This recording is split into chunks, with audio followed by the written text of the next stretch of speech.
जब सुने के होई भोजपुरी गाना बस बजे के चाही गाना।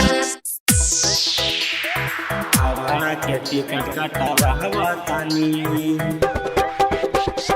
दिल्ली से हम घरे जानी हवा तानी। हवाना के टिकट कटावा हवा तानी। डीजे उमेश सुखीपुर बाजार। हम तो बहरा में बानी रहनी कैसे घर में अकेले रहतानी।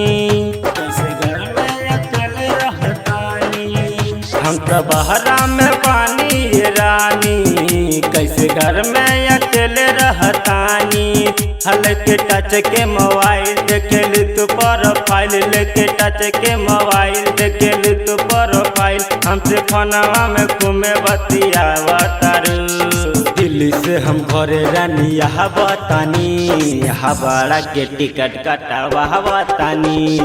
दिल्ली से हम घरे रानी यहाँ बतानी। हवाड़ा के टिकट कटावा हवा तानी।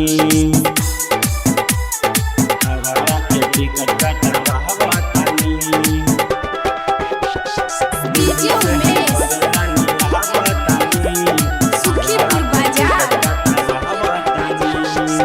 जनतानी तोहर मनवा के हाल गे मिले खातिर हमसे बाबे करार गे। चिंता न कर रानी ठीक से रहिया मिले खातिर तो से घरे हम आइहा। मिले खातिर तो से घरे हम आइहा। जनतानी तोहर मनवा के हाल गे मिले खातिर हमसे बाबे करार गे। चिंता न कर रानी ठीक से रहिया मिले खातिर तो से घरे हम आइहा।